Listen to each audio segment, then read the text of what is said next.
24 minutes in the books in Phoenix, and the Suns leading the Oklahoma City Thunder 53-48.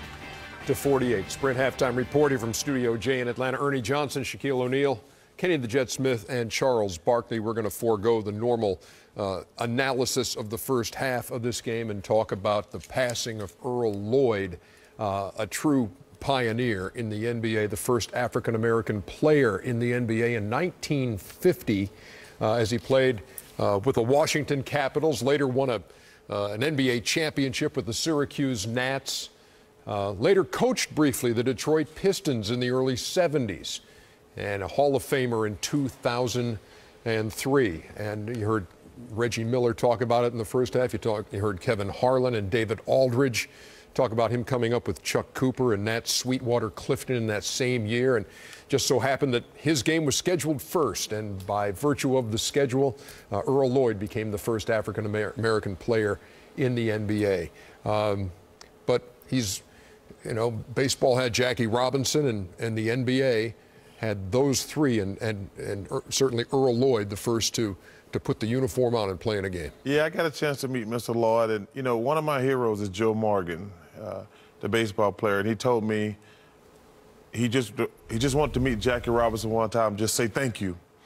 And I've always used that anytime I met one of the great black men who played in the league and made it popular for us.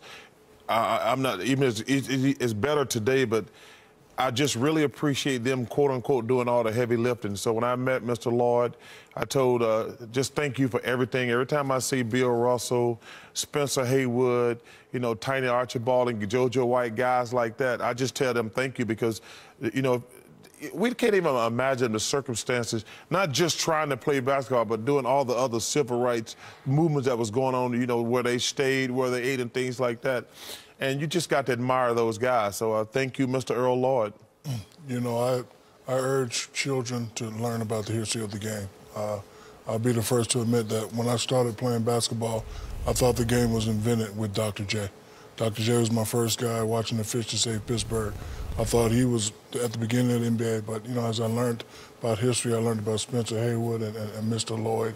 And, you know, you can only say thank you. So, like, whenever I see the greats, you know, similar to what Chuck does at the All-Star game, I say thank you. I had the chance to meet the great George Mikan many, many times. And, you know, he asked me for my autograph one time. And I was like, he's like, Shaq, you know who I am? I was like, yes, sir, I know who you are. And, you know, he passed away. I paid for his funeral. But, you know, the pioneers have definitely set the way. So I urge young children to really learn about the history of the NBA, about the game. It's a fabulous game. You know, I also got to hear about him from Coach Sharman. You know, I made the statement a long time ago that when I talk to certain legends, that helped me bring my game to the next level. So sitting there having a conversation with Bill Sharman, I know he was influential in Mr. Lloyd's career. He stuck up for him as a white guy. Yeah. And so, you know, I got to learn a little about him from Mr. Sharman. But, you know, whenever I see the greats, I just have to say thank you. Now, Earl Lloyd pointed that out, too. He later in his career, he talked about Bill Sharman's influence in making that transition easier for him. What do you think, Jen? I mean, you know, a great celebration of his life, because he made it to the point where you don't even think about an African-American player. You don't say that. You say, oh, he's a great player. You never say, you never prerequisite with his color, his race, or anything else. And Chuck Cooper, along with Sweetwater Clifton, actually was a trio that actually came into the league together as three black African-American players. And his game, like you said, Ernie, was first. And my very first feature when I was started here at Turner was with Earl Lloyd. Sent me out and talked about him, and I got to interview him, got to talk to him about being the first African-American basketball player. So my very first feature as a Turner person was with Earl Lloyd. So this was a very special moment for me. And, you know, our condolences go to the Lloyd family. But again, it's a celebration because he put it to the fact where they don't say an African-American player, a white player, they say he can play. Yeah.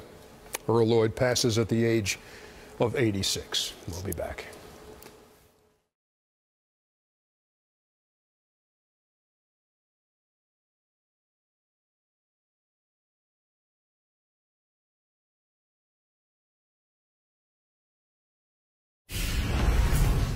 Sprint, more data, more highlights. Game one of our double dip.